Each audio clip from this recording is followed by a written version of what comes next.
اگر ابھی تک آپ نے ماہ شعبان المعظم کے مہینے کی برکتیں حاصل نہیں کی اور شب برات بھی آپ نے ایسے غفلت میں گزار دی، تو پھر آج آپ کے پاس موقع موجود ہے کہ آج جمعرات اور جمعہ کے دن یعنی 16 اور 17 شعبان المعظم ہے، جمعرات اور جمعہ کا وہ برکتوں والا دن آ گیا ہے جو کہ شب برات کے بعد ہوتا ہے۔ کہتے ہیں جو شب برات کے بعد جمعرات اور جمعہ کا دن آتا ہے نا، کہ 2 دن جو شخص بھی لا الہ الا اللہ کو 70 بار پڑھتا ہے، یعنی یہ ورد کرتا ہے 70 مرتبہ، اس طرح یہ کلمات پڑھتا ہے اور اس کے ساتھ سورۃ کوثر کو ملاتا ہے، وہ بندہ پورے سال کے لیے خوشحال ہو جاتا ہے۔ اور کہتے ہیں ساتھ ہی اس کو اس مہینے کی برکتیں مل جاتی ہیں اور شب برات اور جمعرات اور جمعہ کی برکتیں بھی نصیب ہو جاتی ہیں۔ یعنی اگر آپ چاہتے ہیں آپ کا گھر خیر و برکت سے بھر جائے اور آپ کی زندگی سنور جائے، آپ کے حالات بدل جائیں، آپ کی تمام حاجتیں پوری ہو جائیں اور اللہ کے خزانوں سے بے حساب آپ کو رزق مل جائے، تو پھر آئیے آج کے یہ 2 دن کے عمل کو ضرور پڑھیے گا۔ اس عمل کو آپ نے جمعرات کے دن بھی پڑھنا ہے، جمعۃ المبارک کے دن بھی پڑھنا ہے، کیونکہ یہ دن عظمتوں کے اعتبار سے، فضیلتوں کے اعتبار سے، رحمتوں کے اعتبار سے اتنے عظیم دن ہیں، کیونکہ ہر شخص جانتا ہے کہ اللہ نے آج جنت کے دروازے کھول رکھے ہیں، اللہ کی رحمتوں کے دروازے کھلے ہوئے ہیں، اس لیے کہ آج آپ نے کچھ اس ترتیب کے ساتھ اس عمل کو کرنا ہوگا کہ سب سے پہلے آپ نے آج جمعرات کے دن اگر آج رات کو کرتے ہیں تو پھر کل رات اس عمل کو کریں، اگر آپ دن میں کرتے ہیں تو پھر اس عمل کو جمعے کے دن میں ہی کریں، یعنی جو وقت آج آپ نے مقرر کیا ہے کل بھی یعنی 16 کو جس ٹائم اگر 10 بجے کرتے ہیں تو پھر جمعہ کو بھی آپ 10 بجے ہی کریں، تو دونوں دن آپ نے ایک ہی وقت مقرر میں اس عمل کو پڑھنا ہے، تاکہ دیکھیں جب پہلے دن پڑھیں گے تو تمام بندشیں، تمام رکاوٹیں، تمام پریشانیوں کا خاتمہ ہو جائے گا، اور جب دوسرے دن اس عمل کو پڑھیں گے تو پھر اس عمل کی برکت سے کہتے ہیں کہ جو چیز آپ طلب کریں گے، جو نیت کریں گے، جو حاجت لے کر بیٹھیں گے، دوسرے دن کا عمل بعد میں مکمل ہوگا، آپ کی حاجتیں پہلے پوری ہو جائیں گی، کیونکہ یہ عمل بخشش کے اعتبار سے، رحمت کے اعتبار سے، فضیلت کے اعتبار سے یہ وہ عظیم عمل ہے جس کی ہر شخص کو تلاش ہوتی ہے۔ تو دیکھیں آج اگر ابھی تک آپ نے اس عمل کے بارے میں نہیں جانتے تو آپ نے شروع میں اول آخر اس عمل کے آپ نے درود پاک پڑھنا ہے، اور درود پاک کی تعداد ہے 10 بار، 10 بار شروع میں پڑھنا ہے، 10 بار ہی آپ نے آخر میں پڑھنا ہے۔ درمیان میں اس عمل کی ترتیب آپ نے بالکل اسی طرح ہی رکھنی ہے جو ترتیب آپ کو بتائی جا رہی ہے۔ اب آپ نے جب درود پاک پڑھ لیا، دیکھیں درود پاک کی ایک اپنی فضیلت ہے، اس کے ذریعے بند راستے کھلنے لگ جاتے ہیں اور رزق میں برکت آتی ہے، دل کو اطمینان اور سکون مل جاتا ہے، اللہ کی رحمت اور انوار و تجلیات، ہر قسم کی بندشیں ٹوٹ جاتی ہیں، رزق کو شادہ ہو جاتا ہے، بند کام چلنا شروع ہو جاتے ہیں۔ جب کوئی بندہ اپنی زبان سے یہ کلمات پڑھتا ہے نا، لا الہ الا اللہ، لا الہ الا اللہ، لا الہ الا اللہ، تو یہ جو ورد ہے نا، یہ اللہ تعالیٰ کا سب سے پسندیدہ کلام ہے، جیسے کہ حدیث مبارکہ بھی ہے کہ افضل ذکر لا الہ الا اللہ، سب سے بہترین جو ذکر ہے نا وہ یہی ہے۔ اور کہتے ہیں کہ جب کوئی بندہ یہ ذکر کرتا ہے اللہ تعالیٰ اس بندے پر اپنی رحمتوں کا نزول کر دیتا ہے۔ تو درود پاک جب آپ نے پڑھ لیا اس کے بعد آپ نے اپنے تصور میں اپنی حاجت کو رکھنا ہے، یہ پورا عمل پڑھنے کے دوران آپ کے تصور میں آپ کا مقصد ہونا چاہیے، اور اس لیے کہ اپنے ذہن کو شیطانی وسوسوں سے، خیالات سے آپ نے بچانے کی کوشش کرنی ہے، اور کسی قسم کے خیالات گندگی کے اور کسی چیز کے شیطانی خیالات آپ کے ذہن میں اگر نہ آئے تو انشاءاللہ کامیابی آپ کا مقدر ہوگی۔ تو یقین کے ساتھ جس نے بھی اس کو پڑھا ہے، کیونکہ 70 مرتبہ آپ نے یہ کلمات اس طرح پڑھنے ہیں، لا الہ الا اللہ، لا الہ الا اللہ، لا الہ الا اللہ، جب لاسٹ میں پڑھیں گے تو آپ نے پڑھنا ہے محمد الرسول اللہ صلی اللہ علیہ وسلم، یہ جو ہے یہ اسلام کی بنیاد ہے۔ تو اس لیے درود پاک پڑھا، پھر آپ نے اس کلمہ کو پڑھا، اب یہ پہلی چیز آپ نے پڑھ لی ہے، آگے اسی ترتیب کے ساتھ عمل کو لے کے چلتے ہیں۔ دیکھیں میں کوشش کروں گا آپ کو ٹو دی پوائنٹ ہر بات بتاتا جاؤں تاکہ ہر بھائی بہن دوست احباب کو اس عمل کی سمجھ آ سکے اور اس کی برکتیں حاصل ہو سکیں۔ تو اس لیے کہ یہ دن عظمتوں کے اعتبار سے، رحمتوں کے اعتبار سے اتنا عظیم ہے کہ اس دن میں جس نے بھی مانگا ہے رب رب کائنات نے اس کو عطا، کیونکہ اللہ کی نوری ملائکہ فرشتے اس دن میں زمین پر آتے ہیں، تو جس وقت اللہ کے نوری ملائکہ زمین پر فرشتے آتے ہیں، اس وقت اگر اللہ کی بارگاہ میں اس طرح سے مانگا جائے، اس ترتیب کے ساتھ مانگا جائے، تو اللہ تعالیٰ اس بندے، دیکھیں حدیث مبارکہ میں بھی ہے کہ جمعرات کا دن اور جمعہ کا دن یہ عظمتوں اور فضیلتوں کی اعتبار سے پورے ہفتے کے تمام دنوں پر فوقیت رکھتے ہیں۔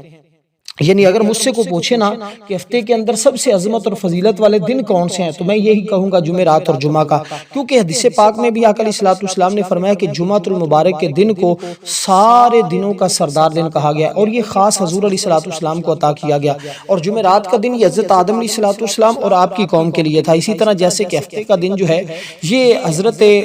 موسیٰ علیہ الصلوۃ والسلام کی امت کے لیے تھا، اور آپ کو اللہ تعالیٰ نے عطا کیا تھا۔ اتوار کا دن جیسے عیسائی جو ہیں یہ اپنی عید مناتے ہیں، اور اتوار حضرت عیسیٰ علیہ الصلوۃ والسلام کو عطا کیا گیا تھا۔ سوموار کا دن حضرت ابراہیم خلیل اللہ کو، منگل کا دن حضرت زکریا علیہ الصلوۃ والسلام، بدھ کا دن حضرت یحییٰ علیہ الصلوۃ والسلام، اسی طرح اللہ تعالیٰ نے تقسیمات فرمائی ہیں۔ تو اس لیے جو سب سے زیادہ عظمت اور فضیلت والا دن تھا اللہ تعالیٰ نے امت محمدیہ کو عطا فرمایا ہے۔ اس لیے دوستو اب آپ نے جب اس دن میں جو عظمت والا دن ہے، فضیلت والا، اس میں جب آپ سب سے افضل ذکر کرتے ہیں نا، افضل دن میں افضل ترین ذکر کرتے ہیں، تو یہ ذکر تمام اذکار سے کیونکہ افضل ہے، یہ کلمہ، یہ ورد، یہ پڑھنا، یہ جنت کی کنجی ہے۔ اس لیے کہ دیکھیں گناہوں کی معافی اس کے ساتھ ملتی، کہتے ہیں جب کوئی بندہ اس کو اپنی زبان سے پڑھتا ہے نا، اللہ پاک اس کے بڑے بڑے گناہ بھی مٹا دیتا ہے، اور چھوٹے چھوٹے گناہ بھی اس کے مٹا دیے جاتے ہیں۔ شرط اس کے لیے اللہ والوں نے ایک رکھی، وہ فرماتے ہیں شرط اس کے لیے یہی ہے کہ سچے دل سے پڑھا جائے، کہتے ہیں اس کے دل کو نور ملتا ہے، زبان کو پاکی اور طہارت نصیب ہوتی ہے،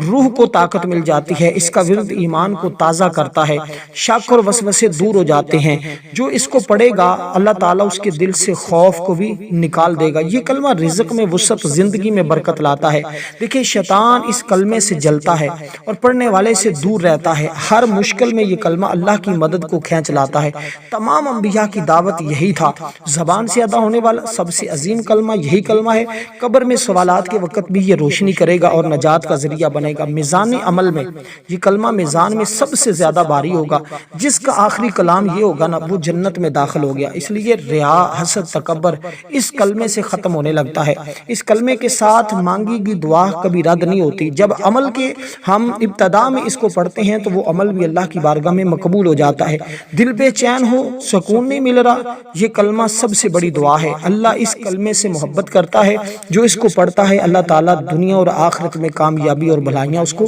عطا فرماتی، کیونکہ یہی نجات ہے، یہی فلاح ہے، یہی کامیابی ہے۔ اب دوستو اس کے پڑھنے کے بعد آگے جو کلمات آپ نے پڑھنے ہیں وہ انتہائی پرتاثیر، انتہائی طاقتور ہیں۔ جیسے جیسے آپ ان کو پڑھتے جائیں گے، کیونکہ وہ بھی جنت کا خزانہ ہے، تو اس لیے دنیا میں بھی اگر خزانے چاہیے نا تو اس کا ورد کریں تو اللہ پاک خزانے عطا فرماتا ہے۔ اس لیے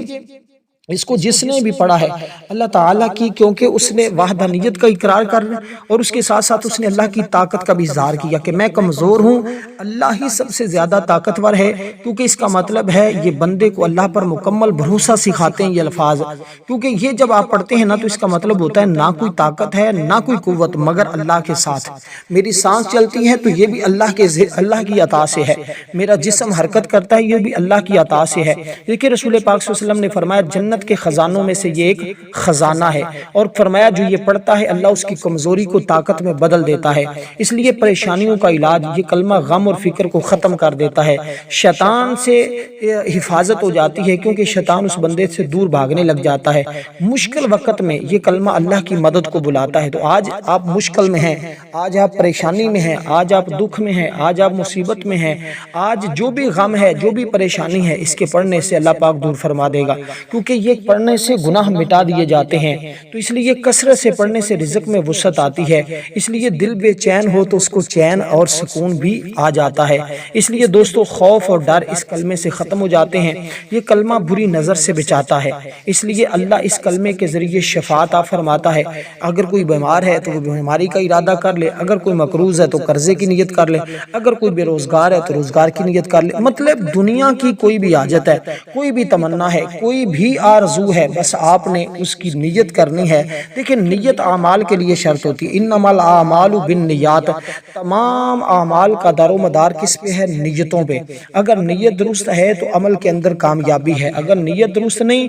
تو بڑے بڑے اعمال بھی فائدہ نہیں دیتے۔ اس لیے کہ دوستو یہ فائدے کی گھڑیاں ہیں، یہ اللہ تعالیٰ کی رحمت حاصل کرنے کے وقت ہے۔ اب آپ نے صرف یہ کلمات پڑھنے ہیں، لا حول ولا قوت الا باللہ العلی العظیم، تو یہ یہاں مکمل پڑھیں گے۔ کچھ پڑھتے ہیں لا حول ولا قوت الا باللہ، لا حول ولا قوت، لیکن آپ نے اس کو مکمل پڑھنا ہوگا، کیونکہ رات جو گزری اس میں بھی بہت ساری دعائیں کی گئی ہیں اور اس کے ذریعے اللہ تعالیٰ سے مدد مانگی گئی۔ الحمدللہ بہت سارے لوگوں کی دعائیں قبول ہوئی ہیں، بہت سارے لوگوں کی حاجتیں پوری ہوئی ہیں، بہت سارے لوگ اپنے مقصد میں کامیابی ہوئے ہیں، اس لیے کہ رکاوٹیں ختم ہو جائیں گی، ہر بند راستہ کھلنے لگے گا جب آپ یہ کلمات پڑھنا شروع کریں گے۔ تو آپ نے اسی ترتیب کے ساتھ پڑھنا ہوگا، لا حول ولا قوت الا باللہ العلی العظیم، تو ایک مرتبہ اتنا پڑھ کے شمار کرنا، اسی ترتیب کے ساتھ اس کو پڑھتے۔ یہ کلمہ دعا سے پہلے پڑھیں تو دعا جلدی قبول ہوتی ہے، اس لیے ہم نے جب عمل کے اندر پڑھا تو ہم اس کے بعد جو دعا کریں گے وہ اللہ کی بارگاہ میں مقبول ہو جائے گی، کیونکہ یہ کلمہ ایمان کو مضبوط کرتا ہے۔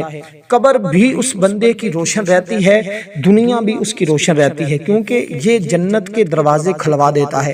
یہ پریشانیوں کے دروازے بند کروا دیتا ہے، خوشیوں کے دروازے کھلوا دیتا ہے۔ اسی طرح کہ جس بہن بھائی کو برے خواب آتے ہوں،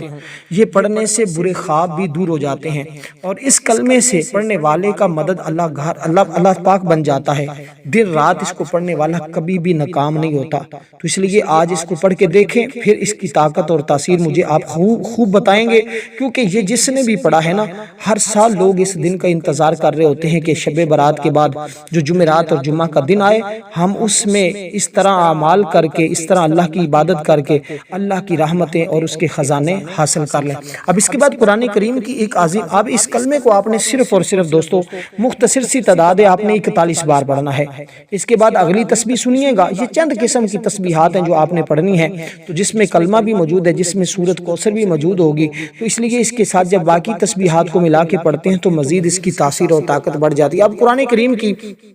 ایک عظیم آیہ مقدسہ ہے جو آپ نے پڑھی۔ اب جو ترتیب میں نے بتائی ہے نا، یعنی جو چیز پہلے بتا رہا ہوں وہ پہلے پڑھی جائے گی، جو بعد میں بتا رہا ہوں وہ بعد میں، اسی ترتیب کے ساتھ آپ نے اس کو ذہن میں رکھنا ہے۔ اگر کہیں لکھنا چاہتے ہیں تو لکھ لیں، ورنہ آپ اس ترتیب کے، اگر پھر بھی کسی کو کوئی پرابلم ہو تو آپ کمنٹ میں مجھ سے پوچھیں، انشاءاللہ کوشش کروں گا بتا دوں، اور یہ عمل اس ترتیب کے ساتھ ڈسکرپشن میں بھی موجود ہوگا انشاءاللہ۔ اگر کوئی شخص اس کو وہاں سے بھی دیکھنا چاہے تو ضرور دیکھیں، اس لیے کہ دوستو آج جو آپ کے لیے یعنی اتنی محنت کے ساتھ جو ویڈیو بنائی جاتی، جو اعمال تلاش کیے جاتے ہیں، جو مجرب ہوتے ہیں، جو آزمودہ ہوتے ہیں، جو دنیا کے اعتبار سے سب سے عظیم اور برکتوں والے دن اور سب سے عظیم اور سب سے طاقتور عمل ہوتے ہیں، وہی آپ کی خدمت میں پیش کیے جاتے ہیں، تاکہ آپ اس کے ذریعے اللہ تعالیٰ کی رحمتیں، انوار و تجلیات حاصل کر لیں اور اپنے گھر سے تمام پریشانیوں کا خاتمہ کروا لیں۔ دیکھیں جب یہ دن آتے ہیں نا، اللہ کے نوری ملائکہ زمین پر ہوتے ہیں، کہتے ہیں ان کے ہاتھ میں سونے کے قلم ہوتے ہیں، چاندی کے رجسٹر ہوتے ہیں، وہ ان بندوں کے نام لکھتے ہیں جو بھی اس دن اللہ کا ذکر کرتے ہیں،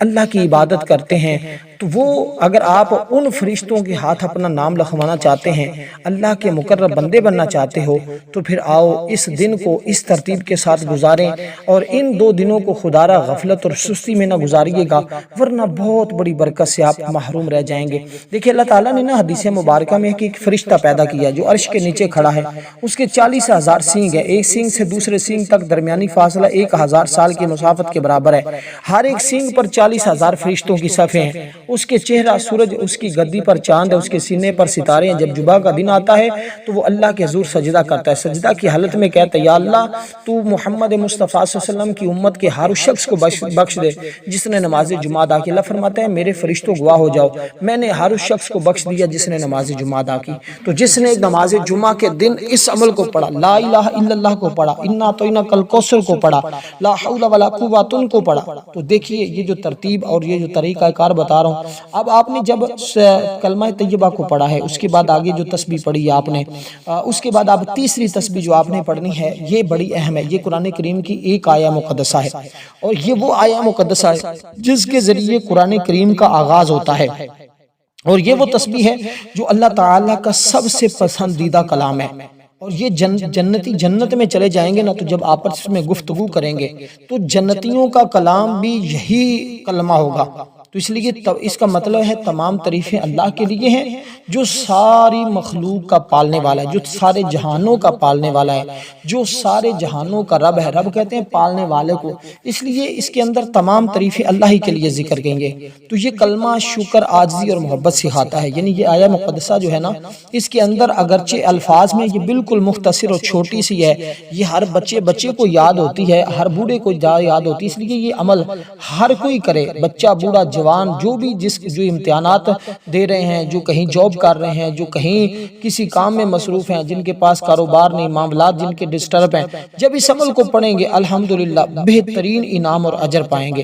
دیکھیں قرآن کریم کی ابتدا اس سے ہے کہ الحمدللہ رب العالمین، الحمدللہ رب العالمین، الحمدللہ رب العالمین۔ تو جب آپ یہ آیہ مقدسہ پڑھیں گے نا، کیونکہ حضرت علی المرتضیٰ اسی آیہ مقدسہ کے بارے میں فرماتے ہیں کہ اللہ تعالیٰ نے اس سورت کو عرش کے خزانوں سے نازل کیا ہے۔ تو جب کوئی بندہ اس کو پڑھتا ہے اللہ تعالیٰ اس کو خزانے عطا فرماتا ہے۔ اب یہ خزانے کوئی بھی عزت کا خزانہ بھی ہو سکتا ہے، رزق کا خزانہ بھی ہو سکتا ہے، دولت، عزت، شہرت، کسی بھی قسم کا مسئلہ ہے، بس آپ نے اس کی نیت کرنی ہے۔ بار بار نیت پہ اس لیے زور دیتا ہوں تاکہ بہت سارے لوگ یہ شکوہ کرتے ہیں ہم نے بہت سارے اعمال پڑھے ہیں،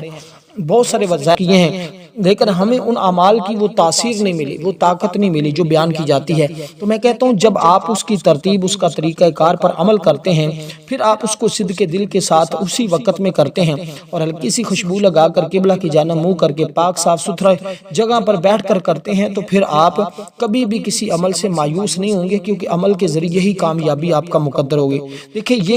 کلام جو ہے نا، رسول پاک صلی اللہ علیہ وسلم نے فرمایا اللہ کا سب سے پسندیدہ کلام ہے۔ تو جو بندہ اس کلام کو پڑھتا ہے اللہ تعالیٰ کا وہ پسندیدہ بندہ بن جاتا ہے۔ جب کوئی بندہ اللہ کا محبوب اور دوست بن جائے، اللہ کا پسندیدہ بندہ بن جائے، تو پھر اللہ تعالیٰ وہ اللہ تعالیٰ سے جو چیز طلب کرتا ہے اللہ عطا کر دیتا ہے۔ کہتے ہیں اس کے ذریعے بندے کی نعمتیں بھی محفوظ ہو جاتی ہیں، اللہ پاک اس کو زوال سے بچاتا ہے۔ آج بہت سارے لوگ کہتے ہیں میری زندگی کو زوال لگ گیا، میری تو ہر ایک چیز جو ہے وہ برباد ہو گئی، اس لیے گھر بار میں لڑائی جھگڑے، معاملات ڈسٹرب، ہر طرح کی مشکلات کا سامنا کر رہا ہے۔ تو آئیے پھر اس نے پڑھنا کیا ہے، اس نے اس آیہ مقدسہ کو پڑھنا ہے، ہاتھ کی انگلیوں پہ پڑھیں یا تسبیح کے دانوں پہ پڑھیں، تعداد جو ہے اس کو پورا کرنا ہے، تعداد میں آپ نے کمی پیشی نہیں کرنی، یہ بات ذہن میں رکھنی ہے۔ آپ نے اس کو 33 بار پڑھنا ہے۔ جب 33 بار اس کو پڑھیں گے، کیونکہ اللہ تعالیٰ خود فرماتا ہے اگر تم شکر کرو گے تو میں تمہیں اور بھی زیادہ عطا کروں گا۔ تو جو ہر حال میں یہ کہتا ہے اللہ اس کے دل کو سکون عطا کرتا ہے۔ غم تکلیف میں جب بندہ یہ کلمات پڑھتا ہے صبر اور بڑے اجر کا سبب بنتا ہے۔ جب بندہ گناہوں کی معافی مانگتا ہے تو بوجھ ہلکا ہو جاتا ہے۔ میزان قیامت کے دن بھی جب میزان عمل لگے گا، اس میں بھی جب اس کو رکھا جائے گا تو آپ کا میزان بھر جائے گا، اس لیے کہ جو دعا اس سے شروع کی جائے وہ دعا قبولیت کا ذریعہ بنتی ہے۔ عبادت کا خلاصہ یہی ہے، حمد، شکر اور بندگی سب اس میں شامل ہے۔ تمام انبیاء کرام نے ہر حال میں ان الفاظ کو پڑھا ہے تو بیماریوں سے شفا حاصل کی ہے، روحانی شفا کا یہ ذریعہ ہے، اس لیے رزق اور وقت میں برکت آئے گی، بچوں میں شکر گزاری پیدا ہوگی، اس لیے بندے کو عاجزی اور تکبر سے یہ پاک کرتے ہیں۔ تو قبر بھی نور بنے گی، جنت بھی، اس لیے کہ جنت کے قریب بندہ ہو جاتا ہے، اللہ کی رحمت کے قریب ہو جاتا ہے۔ اس کے بعد جو آپ نے آگے والی تسبیح پڑھنی ہے وہ ذرا سنیے گا، اور اس تسبیح کے ذریعے اللہ تمہارے لیے تمام راہیں کھولے گا، تمہارے لیے رزق کی برسات ہوگی، تم پر انعامات کی دولت ہوگی، یعنی تمہارے اوپر انعامات کی بارش ہوگی، کیونکہ یہی وہ کلمات ہیں، یہی وہ تسبیحات ہیں جس کے پڑھنے والا اللہ تعالیٰ کی بارگاہ سے وہ انعام، وہ انوار و تجلیات، وہ رحمتیں حاصل کرتا ہے جو شاید عام بندہ نہیں کر پاتا۔ اس لیے کہ دوستو یہ جو آگے کلمات آپ کو بتائے جا رہے ہیں، کیونکہ رسول پاک صلی اللہ علیہ وسلم نے فرمایا کہ اس کے ذریعے اللہ تعالیٰ اس بندے کی حفاظت فرماتا ہے، اور اگر آپ چاہتے ہیں آپ کی حفاظت ہو اور آپ کو اس قدر مال و دولت اور عزت ملے کہ آپ کی نسلیں بھی آباد رہیں اور آپ کا گھر بار آباد رہے، تو دوستو پھر آپ نے اس ترتیب کے، کیونکہ آپ یہ عمل جو پڑھ رہے ہیں نا، اس عمل کے بعد آپ نے جب دعا کرنی ہے تو دعا بھی بتائے ہوئے طریقے پر ہی کرنی ہے۔ اب کیونکہ جو تسبیح آپ پڑھیں گے نا، اس کے اندر اللہ تعالیٰ کے 2 نام ہیں، ان ناموں کی تسبیح جب بندہ پڑھتا ہے اللہ کی رحمتیں اس کے اوپر آنا شروع ہو جاتی ہیں، اللہ کا فضل آنا شروع ہو جاتا ہے، انوار و تجلیات برسنا شروع ہو جاتے ہیں، اور اسی ترتیب کے ساتھ اس کے گناہ بھی دھلنا شروع ہو جاتے ہیں، اس کی زندگی دھلنا شروع ہو جاتی ہے، اس کا آگے والا وقت اچھا شروع ہو جاتا ہے، یعنی کام آسان ہو جاتے ہیں، رکے ہوئے کام بن جاتے ہیں، دشمن بھی اس بندے کا مغلوب ہوتا ہے، ہمیشہ وہ بندہ ہر میدان میں غالب رہتا ہے۔ ہے۔ اگر آپ چاہتے ہیں آپ کا غلبہ رہے، کامیابی رہے، تو پھر دوستو آئیے اس کے ذریعے اپنے دل کو نور کریں، چہرے کو نور کریں، اعمال میں نور پیدا کریں، کیونکہ فرشتے اس بندے کے لیے دعا کرتے ہیں۔ اس لیے قیامت کے دن بھی نبی علیہ السلام نے فرمایا وہ بندہ سب سے زیادہ اللہ کے قریب ہوگا جو اس ترتیب کے ساتھ ذکر کرنے والا ہوگا، اللہ کی رحمت کا طلبگار ہوگا۔ تو اب جب آپ نے اللہ کا ذکر کرنا ہے، اللہ کی رضا کے لیے کرنا ہے، تو جو عمل اللہ کی رضا کے لیے کیا جاتا ہے وہ ہمیشہ قبول ہی قبول ہوتا ہے۔ اب جو چوتھے نمبر پہ تسبیح عرض کر رہا ہوں، یہ دو اللہ تعالیٰ کے نام ہیں، ان دونوں کو اکٹھا ایک ساتھ پڑھنا ہے۔ اس طرح پڑھنا ہے یا فتاح یا رزاق، اے رزق دینے والے، اے راہیں کھولنے والے۔ تو سب راہیں کھل جائیں گی، سب معاملات حل ہو جائیں گے، جو جو مانگتے جاؤ گے اللہ کے خزانوں سے ملتا ہی چلا جائے گا، کبھی دروازہ بند نہیں ہوگا۔ اس لیے کہ یہ عمل دروازہ کھلواتے ہیں، اب دروازے بند نہیں کرواتے۔ اس لیے کہ جس نے بھی اپنے لیے راہیں کھلوانی ہے، جس نے بھی اپنے معاملات کو اچھا کرنا ہے، جس نے بھی اللہ کا قرب حاصل کرنا ہے، جس نے بھی اللہ کی دوستی حاصل کرنی ہے، جو بھی اللہ کا پسندیدہ بندہ بننا چاہتا ہے، وہ جب اس کو پڑھتا ہے تو اللہ اس کو اپنا دوست بنا لے۔ دیکھیں نبیوں نے بھی دعائیں کی ہیں، قرآن مجید میں کئی مقامات پر اللہ تعالیٰ نے اپنے نبیوں کے فتح کے دروازے کھولے ہیں، تو اس کے ذریعے ذہن بھی کھلتا ہے۔ اگر بچے اس کو پڑھتے ہیں یا آپ پڑھ کر بچوں کو دم کرتے ہیں تو بچوں کے ذہن کھل جاتے ہیں، بات سمجھ میں آتی ہے، یادداشت بہتر ہوتی ہے۔ بزرگ فرماتے ہیں علم کا دروازہ بھی اس کے ذریعے کھل جاتا ہے۔ گھبراہٹ، مایوسی، خوف، بے سکونی جو ہے، اس کا جو لوگ شکار ہیں الحمدللہ ان کو یہ تمام چیزیں ختم ہو جاتی ہیں۔ تو کبھی کبھی انسان ان چیزوں کے اندر مبتلا ہو جاتا ہے، اسی طرح جن کے رشتوں میں رکاوٹ ہے، امتحان میں ناکامی ہے، مقدمات میں جھگڑا ہے، قرض اور پریشانی ہے، اور جمعہ کے دن ہماری خصوصی دعا بھی ہوتی ہے، آپ اس کے اندر اپنا نام بھی ضرور شامل کروائیں، اور اس کے لیے آپ نے 10 بار درود پاک پڑھنا ہے، کمنٹ میں نام لکھ دینا، انشاءاللہ آپ کو دعا میں شامل کیا جائے گا۔ تو جب دعا آپ نے مانگنی ہے نا، تو میں آپ کو ایک دعا کا راز بتا دوں، آپ نے آسمان کی طرف چہرہ کرنا ہے، ہاتھ بھی آسمان کی طرف اٹھانے ہیں، ایک مرتبہ درود ابراہیم شروع میں پڑھنا ہے، ایک مرتبہ آخر میں پڑھنا ہے، درمیان میں اپنے مقصد کے لیے، اپنے حاجت کے لیے دعا کرنی۔ تو اگر دعا اس طرح کریں گے نا تو انشاءاللہ آپ کی دعا قبول ہوگی، اور دعا میں نام بھی شامل کریں، کیونکہ جو ہم دعا کرتے ہیں الحمدللہ دعا کو اصولوں کے مطابق، اور الحمدللہ بہت سارے لوگوں کے کام بنتے ہیں۔ تو اب آپ نے ان دونوں کو صرف اور صرف 33 بار پڑھنا ہے، اکٹھا ملا کے پڑھنا ہے، ایک تصور کرنا ہے، 33 بار پڑھنا ہے۔ اس کے بعد آگے جو 5ویں نمبر پہ آپ نے تسبیح پڑھنی ہے وہ قرآن کریم کی عظیم سورت ہے، اس کے بعد پھر آپ نے درود پاک پڑھنا ہے، تو آپ کا عمل سمجھ لیں مکمل ہو جائے گا۔ اب اس سورہ مبارکہ کی بات کریں تو یہ سورہ مبارکہ کتنی بار پڑھی جائے، کیونکہ یہ سورت عام سورت تو نہیں ہے نا، اس کے اندر 3 آیات ہیں، اور یہ آپ کو پتہ ہے یہ تا کا آیات والی جو سورت ہوتی ہے، اس کے اندر پھر آگے جو حرفوں کی تعداد ہے نا وہ بھی بڑی قیمتی ہے، لیکن میں اس طرف نہیں بڑھتا، نہ اس کی فضیلت کی طرف، صرف تعداد عرض کرنا چاہوں گا اور آپ کو بتا کر اجازت چاہوں گا۔ اب جیسے دعا کا طریقہ بتایا ویسے دعا مانگنی ہے، جیسے عمل بتایا ہے ویسے ہی عمل کرنا ہے۔ ویڈیو کو آکے لائک بھی کریں، دوست احباب تک شیئر بھی کریں، تاکہ ہر بھائی بہن دوست احباب کا فائدہ ہو، کیونکہ دیکھیں الکوثر، کوثر کا مطلب ہوتا ہے بے انتہا خیر، یعنی کثرت نعمت، نہ ختم ہونے والی بھلائی، یہ خیر دنیا میں بھی ہے آخرت میں بھی ہے۔ تو یہ سورت سب سے بڑی نعمت ہے، یعنی کہ اس کے اندر سب سے بڑی نعمت کا تذکرہ کیا گیا۔ قیامت کے دن نبی علیہ السلام کو عطا ہوگی، اس کا پانی جو ہے وہ دودھ سے زیادہ سفید، شہد سے زیادہ میٹھا، جو ایک گھونٹ پیے گا وہ کبھی پیاسا بھی نہیں رہے گا، کیونکہ آپ کی امت قیامت تک رہے گی، آپ کا نام قیامت تک بلند رہے گا، آپ کے دشمن ہمیشہ کے لیے مٹ جائیں گے، آپ کا تذکرہ تا قیامت جاری اور ساری رہے گا۔ اس لیے دوستو اب آپ نے اس ترتیب کے ساتھ کہ بسم اللہ الرحمن الرحیم، انا اعطیناک الکوثر فصلی لربک وانحر ان شانئک ھو الابتر، اس ترتیب کے ساتھ آپ نے اس سورہ مبارکہ کا ورد کرنا ہے۔ عمل کرنے کے بعد ایک کام ضرور کیجئے گا کہ اپنے ہاتھوں کے اوپر دم کر کے اپنے پورے وجود پر پھیریے گا، یہی تصور رکھیے گا کہ مالک جو بھی بندشیں ہیں، جو بھی رکاوٹیں ہیں، جو بھی میرے وجود کے اندر روحانی جسمانی پریشانیاں، یا مولا اس کو دور فرما دے اور میری دعاؤں کو قبول فرما لے، میرے اس عمل کو اپنی بارگاہ میں ذکر کو قبول کر لے، اور کوشش کریں حسب توفیق، اگر اللہ نے توفیق دی ہے تو کوئی نہ کوئی چیز صدقہ بھی کریں۔ اس سورہ مبارکہ کو 33 بار پڑھیں، اس کے بعد درود پاک پڑھیں، اور جیسے دعا بتائی ویسے مانگیں۔